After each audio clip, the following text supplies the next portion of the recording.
എല്ലാവർക്കും നമസ്കാരം. Fat liver എന്നുള്ളത് ഇന്ന് ജീവിതശൈലി രോഗമായി മാറിക്കഴിഞ്ഞു. 10 പേരെടുത്തു കഴിഞ്ഞാൽ അതിൽ 3 പേർക്ക് ഫാറ്റ് ലിവർ ഉണ്ട് എന്നുള്ളതാണ് ഇന്നത്തെ റിപ്പോർട്ടുകൾ നമുക്ക് കാണിക്കുന്നത്. ഫാറ്റ് ലിവർ നമുക്ക് എങ്ങനെ ഭക്ഷണത്തിൽ നിയന്ത്രിക്കാൻ പറ്റും? ഓരോ സ്റ്റേജിലും ഫാറ്റ് ലിവർ വരുന്ന സമയത്ത് എന്തൊക്കെയാണ് ശരീരം കാണിച്ചു തരുന്ന ലക്ഷണങ്ങൾ? മെഡിസിൻ ഇല്ലാതെ നമുക്കിത് മാറ്റിയെടുക്കാൻ പറ്റുമോ എന്നുള്ളതൊക്കെ നമുക്കൊന്ന് ചർച്ച ചെയ്യാം. ഞാൻ doctor Shreya S Madhavan, doctor Basil's homeo hospital, Pandikkad, Malappuram ജില്ല.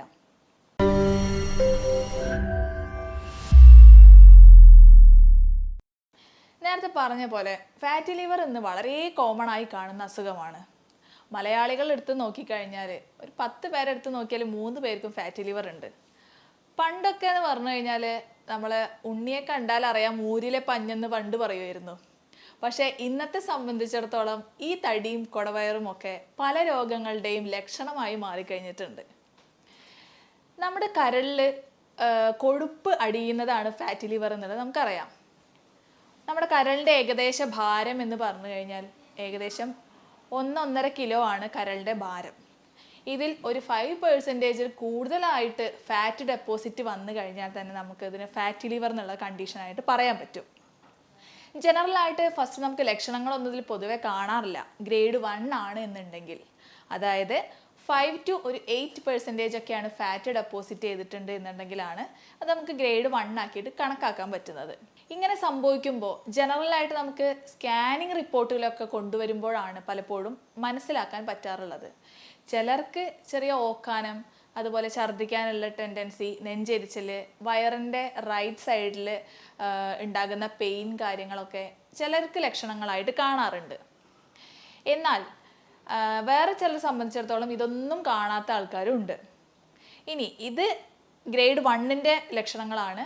എന്നാൽ ഗ്രേഡ് 2 ആവുന്ന സമയത്ത് ഒരു 8 to 12, അതായത് 8 മുതൽ 12% വരെ കൊഴുപ്പ് അടിഞ്ഞിട്ടുണ്ട് എന്നുണ്ടെങ്കിലാണ് ഗ്രേഡ് 2 ഫാറ്റി ലിവർ എന്നുള്ള സ്റ്റേജ് വരുന്നത്. ഗ്രേഡ് 2 ആവുന്ന സമയത്ത് പൊതുവേ നമുക്കൊന്ന് വെയിറ്റ് കൂടുന്നതായിട്ട് ജനറലായിട്ട് തോന്നാറുണ്ട്. ചിലർക്ക് കാലിലൊക്കെ നീര് വരുന്നതിൻ്റെ സാഹചര്യം ഉണ്ടാവാറുണ്ട്. നേരത്തെ പറഞ്ഞ ഗ്രേഡ് 1ൽ ഉണ്ടായിട്ടുള്ള ലക്ഷണങ്ങളും ഈ ഗ്രേഡ് 2ൽ കാണാറുണ്ട്. ഇനി ഗ്രേഡ് 3 വരുന്ന കണ്ടീഷനാണ് സ്റ്റിയാറ്റോ ഹെപ്പറ്റൈറ്റിസ് എന്ന് പറയുന്ന കണ്ടീഷൻ വരുന്നത്. അതായത് നമ്മുടെ കരളിൽ 12% കൂടുതൽ ഫാറ്റ് വന്ന് ഡെപ്പോസിറ്റ് ചെയ്യുന്ന ഒരു സ്റ്റേജാണ് ഗ്രേഡ് 3 എന്ന് പറയുന്നത്. ഈ ഗ്രേഡ് 3 കൂടെ കഴിഞ്ഞു കഴിഞ്ഞാലാണ് ഇത് സിറോസിസ് എന്നുള്ള കണ്ടീഷനിലേക്ക് പോകുന്നത്. ഇവിടെയൊക്കെ നമ്മൾ യഥാക്രമം ട്രീറ്റ്മെൻറ്റ് പ്രോപ്പറായിട്ട് എടുത്തില്ല എന്നുണ്ടെങ്കിൽ ചിലപ്പോൾ ലിവർ ട്രാൻസ്പ്ലാന്റേഷൻ കാര്യങ്ങൾക്കൊക്കെ പോവേണ്ടി വരാറുണ്ട്. അപ്പോൾ ഗ്രേഡ് 3 എന്ന് പറയുന്നത് 12% കൂടുതൽ ഫാറ്റ് ഡെപ്പോസിറ്റ് ചെയ്യുന്നതാണ്. അത് കഴിഞ്ഞു കഴിഞ്ഞാലാണ് സിറോസിസിക്ക് പോവുകയും പിന്നെ ചിലപ്പോൾ ക്യാൻസർ പോലുള്ള കണ്ടീഷനിലേക്ക് വരികയും ചെയ്യാറുള്ളത്. അപ്പോൾ നമുക്ക് ഗ്രേഡ് 2 വരെ നമുക്ക് ഭക്ഷണത്തിൽ അത് നിയന്ത്രിച്ചെടുക്കാൻ പറ്റും. ഭക്ഷണവും അതിൻ്റെ കൂടെ തന്നെ എക്സസൈസും കാര്യങ്ങളും ചെയ്ത് കഴിഞ്ഞാൽ തന്നെ അത് നിയന്ത്രിച്ചെടുക്കാൻ പറ്റും. എന്നാൽ ഗ്രേഡ് 2 to ഗ്രേഡ് 3 ആണെന്നുണ്ടെങ്കിൽ നമ്മൾ മെഡിസിൻ എടുക്കുന്നതായിരിക്കും കുറച്ചും കൂടെ അനുയോജ്യമായിട്ടുള്ളത്. നമുക്കിവിടെ ഇതിന് വേണ്ടിയിട്ട് വളരെ ഫലപ്രദമായ ട്രീറ്റ്മെൻറ്റ് ലഭ്യമാണ്. ഓരോ വ്യക്തിയുടെയും ശാരീരികവും മാനസികവുമായിട്ടുള്ള ലക്ഷണങ്ങൾ കണക്കിലെടുത്ത് ആ ലക്ഷണങ്ങളെല്ലാം റെപ്പർട്ടറൈസേഷൻ ചെയ്തതിന് ശേഷം യൂറോപ്യൻ നിർമ്മിത സോഫ്റ്റ്വെയറിൻ്റെ സഹായത്തോടു കൂടിയായിട്ടായിരിക്കും നമ്മൾ ട്രീറ്റ്മെൻറ്റ് മുന്നോട്ട് പോകുന്നുണ്ടായിരിക്കുക. നമ്മുടെ ഹോമിയോപ്പതിയുടെ ജന്മനാടായിട്ടുള്ള ജർമ്മനിയിൽ നിന്നും ഇമ്പോർട്ട് ചെയ്തിട്ടുള്ള പൊട്ടൻറ്റൈസ്ഡ് ആയിട്ടുള്ള മെഡിസിൻസ് ആണ് നമ്മൾ ഓരോ വ്യക്തിക്കും കൊടുക്കുന്നത്. അതുകൊണ്ട് തന്നെ വേറെ ശാരീരികവുമായിട്ടുള്ള ഒരു സൈഡ് എഫക്റ്റോ കാര്യങ്ങളോ ഇല്ലാതെ വളരെ സുഖമായ രീതിയിൽ നമുക്കിത് ഇല്ലാതാക്കാൻ പറ്റുന്നതാണ്. അതുപോലെ തന്നെ നമ്മൾ മെഡിസിൻ എടുക്കുന്നതിൻ്റെ കൂടെ തന്നെ നമ്മൾ ശ്രദ്ധിക്കേണ്ട ജനറലായിട്ടുള്ള ഒരുപാട് കാര്യങ്ങളുണ്ട്. ഞാൻ നേരത്തെ പറഞ്ഞു, ലൈഫ് സ്റ്റൈൽ ഡിസീസാണ് ഈ ഫാറ്റി ലിവർ എന്ന് പറയുന്നത്. അപ്പോൾ ലൈഫ് സ്റ്റൈലിൽ ഉണ്ടാക്കുന്ന പല ചേഞ്ചസും ഫാറ്റി ലിവറിന് കാരണമാകുന്നുണ്ട്. അതിൽ 2 തരത്തിലാണ് ഫാറ്റി ലിവർ നമ്മൾ കോമൺ ആയിട്ട് കാണാറുള്ളത്. ഒന്ന് ആൽക്കഹോളിക് ഫാറ്റി ലിവറും ഒന്ന് non alcoholic fatty ലിവറും.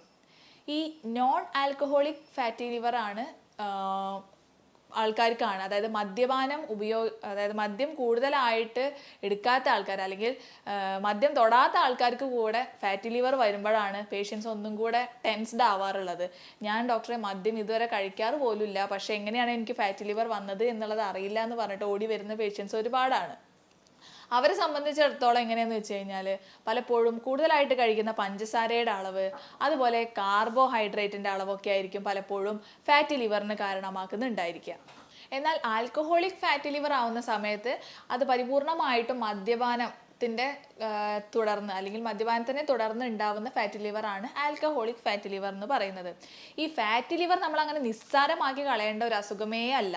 Life style disease ആണ്, ഓക്കെ ഞാൻ ഭക്ഷണം മാത്രം റെഗുലേറ്റ് ചെയ്താൽ മതി എന്ന് ചിന്തിക്കരുത്. ഈ ഫാറ്റി ലിവർ എന്നുള്ളത് വളരെ നിസ്സാരമാക്കി കളയേണ്ട ഒരു അസുഖമല്ല. കാരണം ഇതിനെ തുടർന്ന് പലപ്പോഴും ഹാർട്ട് ഡിസീസസ്, അതുപോലെ തന്നെ വയറ് സംബന്ധമായിട്ടുള്ള മറ്റ് ബുദ്ധിമുട്ടുകൾ, ഷുഗർ, ഇത്തരത്തിലുള്ള പല അസുഖങ്ങളുടെയും ഒരു സ്റ്റാർട്ടിങ് ആയിട്ട് മാറാറുണ്ട് ഫാറ്റി ലിവർ. അതുകൊണ്ട് വെറും ഭക്ഷണം മാത്രം നിയന്ത്രിച്ചാൽ മതി എന്ന് പറഞ്ഞ് മെഡിസിൻസ് ഒന്നും എടുക്കാതെ ഇരിക്കുന്നത് ശരിയായിട്ടുള്ളൊരു കാര്യമല്ല. ഇനി ഇത് ജനറലി ഇതല്ലാതെ വേറെ എന്തൊക്കെയാണ് കാരണങ്ങൾ എന്നുള്ളതും കൂടെ നമുക്കൊന്ന് നോക്കാം. എക്സസീവായിട്ട് അനാവശ്യമായിട്ടുള്ള മെഡിസിൻസിൻ്റെ ഉപയോഗം ഫാറ്റി ലിവറിലേക്ക് നയിച്ചേക്കാം. ഹെപ്പറ്റൈറ്റിസ് ബി പോലെയുള്ള അസുഖങ്ങൾ, കരളിനെ ബാധിക്കുന്ന അസുഖങ്ങൾ ഫാറ്റി ലിവറിന് കാരണമാകാറുണ്ട്. അമിതമായിട്ടുള്ള പൊണ്ണത്തടി കാരണമാകാറുണ്ട്. അപ്പോൾ ഇത്തരം കാര്യങ്ങളൊക്കെ ഫാറ്റി ലിവർ എന്നുള്ള അസുഖത്തിന് കാരണമാകുന്ന കാര്യങ്ങളാണ്. ഇനി ഒരു 10 കാര്യങ്ങൾ എന്തൊക്കെയാണ് ഫാറ്റി ലിവർ വരുന്ന സമയത്ത് നമുക്ക് ശ്രദ്ധിക്കേണ്ടത് എന്നുള്ളതും കൂടെ ഒന്ന് നോക്കാം. അല്ലെങ്കിൽ എങ്ങനെ നമുക്ക് ഫാറ്റി ലിവറിനെ മാനേജ് ചെയ്യാവുന്ന ഒരു 10 കാര്യങ്ങൾ എന്തൊക്കെയാണെന്നുള്ളതും കൂടെ നമുക്ക് നോക്കാം. ഫസ്റ്റ് വൺ ചെയ്യേണ്ടത് പെട്ടെന്നുള്ള തടി കുറയ്ക്കൽ അവോയ്ഡ് ചെയ്യുക എന്നുള്ളതാണ്. അതായത് ഫാറ്റി ലിവർ വന്നു കഴിഞ്ഞാൽ പേഷ്യൻസ് പല ഡയറ്റുകളും തിരഞ്ഞു പോവാറുണ്ട് എങ്ങനെ പെട്ടെന്ന് തടി കുറയ്ക്കാം എന്നുള്ളത്.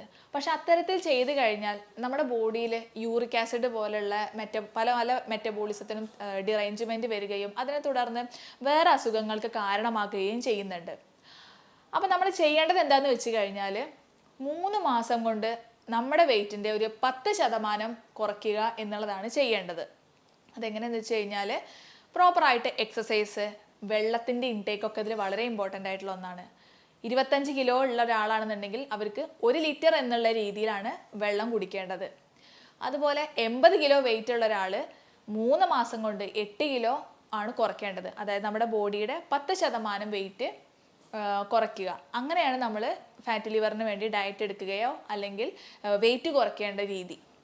ഇനി രണ്ടാമതായിട്ട് സോഫ്റ്റ് ഡ്രിങ്ക്സ്, മദ്യപാനം, പുറത്തുനിന്നുള്ള ഭക്ഷണം ഇവ പരിപൂർണമായിട്ടും ഒഴിവാക്കുക എന്നുള്ളതാണ് ചെയ്യേണ്ടത്. ഇതെല്ലാം ലിവറിലേക്ക് കൂടുതലായിട്ട് കൊഴുപ്പ് കാര്യങ്ങൾ കൊണ്ടുവരുന്നതാണ്. അതല്ലാന്നുണ്ടെങ്കിൽ എക്സസീവായിട്ട് എനർജിയാണ്, പെട്ടെന്ന് നമ്മുടെ ബ്ലഡിൽ ഷുഗർ ഷൂട്ട് ചെയ്യാനും പലപ്പോഴും ഈ ഷുഗർ നമ്മൾ ലിവറിൽ പോയി കൊഴുപ്പിൻ്റെ രൂപത്തിൽ സ്റ്റോർ ചെയ്ത് വെക്കുകയും ചെയ്യും. ഇതാണ് പലപ്പോഴും, പക്ഷെ ഇത് നമ്മൾ യൂസ് ചെയ്യില്ല. എനർജിക്ക് വേണ്ടി യൂസ് ചെയ്താലേ ഉള്ളൂ ഈ കൊഴുപ്പുകൾ പരിപൂർണമായിട്ടും ഇല്ലാതാവുള്ളൂ. പക്ഷെ നമ്മുടെ ലൈഫ് സ്റ്റൈൽ കാരണം ഇത് അവിടെ കെട്ടിക്കിടക്കുകയും അതിനെ തുടർന്ന് ഫാറ്റി ലിവർ ഉണ്ടാകുകയും ചെയ്യും. മൂന്നാമതായിട്ട് കറി വെച്ച് മത്സ്യം ഉപയോഗിക്കുക എന്നുള്ളതാണ്. ഫ്രൈ ചെയ്തതിന് പകരം കറി വെച്ചിട്ടുള്ള മത്തി, അയില, ചൂര, നത്തോലി പോലുള്ള ചെറു മത്സ്യങ്ങൾ, ഇതിലൊക്കെ ധാരാളം ഒമേഗ 3 ഫാറ്റി ആസിഡ് അടങ്ങിയിട്ടുണ്ട്. ഇത് കരളിൻ്റെ പ്രവർത്തനത്തിന് വളരെ നല്ലതാണ്. അപ്പോൾ കറി വെച്ച് മത്സ്യം കഴിക്കുക എന്നുള്ളത് ഇമ്പോർട്ടൻ്റ് ആയിട്ടുള്ള ഒന്നാണ്. മറ്റൊന്ന്, അഞ്ചാമതായിട്ട് റെഡ് മീറ്റ് ഒഴിവാക്കുക. ബീഫ്, പോർക്ക് പോലുള്ള റെഡ് മീറ്റ് പരിപൂർണമായിട്ടും ഒഴിവാക്കുക. അതിൻ്റെ കൂടെ തന്നെ നമ്മൾ ശ്രദ്ധിക്കേണ്ടത് ആറാമതായിട്ട് പഞ്ചസാരയുടെ ഉപയോഗവും മാക്സിമം കുറയ്ക്കുക. അല്ലെങ്കിൽ പഞ്ചസാരയ്ക്ക് പകരമായിട്ട് വേണമെന്നുണ്ടെങ്കിൽ നമുക്ക് ഇന്നൊക്കെ അവൈലബിൾ ആയിട്ടുള്ള സ്റ്റീവിയ ലീവ്സ് ഒക്കെ പോലുള്ള 0 കാലറി ഐറ്റംസ് ഉപയോഗിക്കാം. പക്ഷേ പഞ്ചസാര എന്നുള്ളത് പരിപൂർണമായിട്ടും ഒഴിവാക്കേണ്ട ഒന്നാണ്. ഇനി ഏഴാമതായിട്ട് ട്രാൻസ് ഫാറ്റ് അടങ്ങിയിട്ടുള്ള ഫുഡ് ഐറ്റംസ് ഒഴിവാക്കുക. നമ്മൾ ബിരിയാണിക്കൊക്കെ നമ്മൾ യൂസ് ചെയ്യുന്ന പലതരം നെയ്യുകളിലും വനസ്പതി പോലുള്ള കാര്യങ്ങളൊക്കെയാണ് ഈ ട്രാൻസ് ഫാറ്റ് എന്ന് പറയുന്നത്. അത്തരം ഭക്ഷണങ്ങളും കാര്യങ്ങളും മാക്സിമം ഒഴിവാക്കാൻ, അത് അടങ്ങിയിട്ടുള്ള ഭക്ഷണങ്ങൾ മാക്സിമം ഒഴിവാക്കാൻ ശ്രദ്ധിക്കുക എന്നുള്ളതാണ് അടുത്തൊരു പോയിന്റ് നമ്മൾ ശ്രദ്ധിക്കേണ്ടത്. ഇനി വീട്ടിലിരുന്ന് നമുക്ക് ഇതെങ്ങനെ മാനേജ് ചെയ്യാം എന്നുള്ളതിനുള്ള കുറച്ച് ഹോം റെമഡീസ് കാര്യങ്ങൾ പറഞ്ഞുതരാം. ഒന്നാമതായിട്ട് നമുക്ക് കരിക്ക് ഡെയിലി കഴിക്കാൻ പറ്റുകയാണെന്നുണ്ടെങ്കിൽ വളരെ നല്ലതാണ്. അതുപോലെ തന്നെ അല്പം ആപ്പിൾ സിഡർ വിനാഗിരി, 1 ടീസ്പൂൺ ആപ്പിൾ സിഡർ വിനാഗിരി 1 ഗ്ലാസ് വെള്ളത്തിൽ മിക്സ് ചെയ്തിട്ട് ഇടനേരത്ത് കഴിക്കുക. അതായത് 2 മീലിൻ്റെ ഇടയ്ക്ക് കഴിക്കുന്നതാണ് ഏറ്റവും അനുയോജ്യം. ഇപ്പോൾ രാവിലെ ബ്രേക്ക്ഫാസ്റ്റ് കഴിഞ്ഞ് ഉച്ചഭക്ഷണത്തിൻ്റെയൊക്കെ ഇടയ്ക്കായിട്ട് കഴിക്കുന്നതായിരിക്കും കൂടുതൽ നല്ലത്. മറ്റേത് എന്താണെന്ന് വെച്ച് കഴിഞ്ഞാൽ ചിലർക്ക് ഗ്യാസ്ട്രിക് ബുദ്ധിമുട്ടുകൾ കൂടാനുള്ള ചാൻസ് ഉണ്ട്. അതുപോലെ തന്നെയാണ് ആപ്പിൾ സിഡർ വിനാഗിരിയുടെ ഉപയോഗം പോലെ തന്നെ നാരങ്ങ നിങ്ങൾക്ക് ഭക്ഷണത്തിൽ കൂടുതലായിട്ട് ഉൾപ്പെടുത്താവുന്നതാണ്. ഇഞ്ചി, മഞ്ഞൾ പോലെയുള്ള ആൻറ്റി ഓക്സിഡൻസ് കൂടുതലായിട്ട് ഭക്ഷണത്തിൽ ഉൾപ്പെടുത്തുന്നതും ഫാറ്റി ലിവർ കുറയ്ക്കാൻ വേണ്ടിയിട്ട് സഹായിക്കുന്ന ഒന്നാണ്. അതുപോലെ തന്നെ രാത്രി ഭക്ഷണത്തിന് പകരം സാലഡുകൾ ഉപയോഗിക്കുമ്പോൾ 1 ടീസ്പൂൺ ഒലിവ് ഓയിലോ അല്ലെങ്കിൽ 1 ടീസ്പൂൺ എക്സ്ട്രാ വെർജിൻ കോക്കനട്ട് ഓയിലോ ഭക്ഷണത്തിൽ ഉൾപ്പെടുത്തുന്നത് വളരെ നല്ല ഒരു കാര്യമാണ്. ഫാറ്റി ലിവർ കുറയ്ക്കാൻ വേണ്ടിയിട്ട് സഹായിക്കുന്ന ഒന്നാണ്. അതുപോലെ തന്നെ നമുക്ക് ഉപയോഗിക്കാവുന്നതാണ് ഗ്രീൻ ടീ. ഗ്രീൻ ടീ ഉപയോഗിക്കുമ്പോഴും ഇതുപോലെ ചിലർക്ക് ഗ്യാസ്ട്രിക് ബുദ്ധിമുട്ടുകൾ കൂടുതലായിട്ട് കാണാറുണ്ട്. അത്തരക്കാർ മിഡ് മീലായിട്ട് ഗ്രീൻ ടീ ഉപയോഗിക്കുന്നതായിരിക്കും നല്ലത്. പിന്നെ മറ്റൊരു ഹോം റെമഡി നമുക്ക് ഉപയോഗിക്കാവുന്നതാണ് ഇരട്ടി മധുരം. ഇരട്ടി മധുരവും ഇതുപോലെ ഫാറ്റി ലിവർ കുറയ്ക്കാൻ വേണ്ടിയിട്ട് സഹായിക്കുന്ന ഒന്നാണ്. ഇരട്ടി മധുരം ചെറുതായി പൊടിച്ചിട്ട് അല്പം ഇളം ചൂടുവെള്ളത്തിലോ അല്ലെങ്കിൽ തൈരിലോ ഉപയോഗിക്കുന്നത് ഫാറ്റി ലിവർ കുറയ്ക്കാൻ വേണ്ടിയിട്ട് സഹായിക്കുന്ന ഒന്നാണ്. അപ്പോൾ ഇത്രയും കാര്യങ്ങളാണ് നമുക്ക് ജനറലായിട്ട് ഇതിൽ ശ്രദ്ധിക്കേണ്ടത്. നമ്മളപ്പോൾ ഗ്രേഡ് 1, 2, 3 വരുന്ന സ്റ്റേജുകളും അതുപോലെ തന്നെ എപ്പോഴാണ് ലിവർ ചുരുങ്ങുന്ന കണ്ടീഷൻ, അതായത് സിറോസിസ്ക്ക് പോകുന്ന കണ്ടീഷൻ എപ്പോഴാണെന്നുള്ളത് നിങ്ങൾ മനസ്സിലാക്കുക.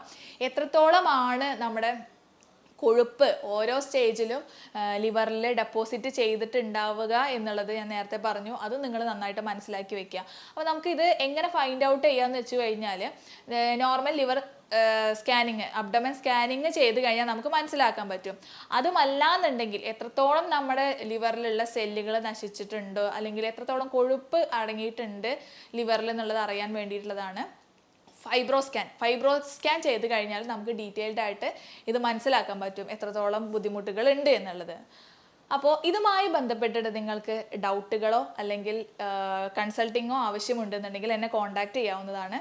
ഞാൻ doctor Shreya S Madhavan, doctor Basil's homeo hospital, Pandikkad, Malappuram ജില്ല.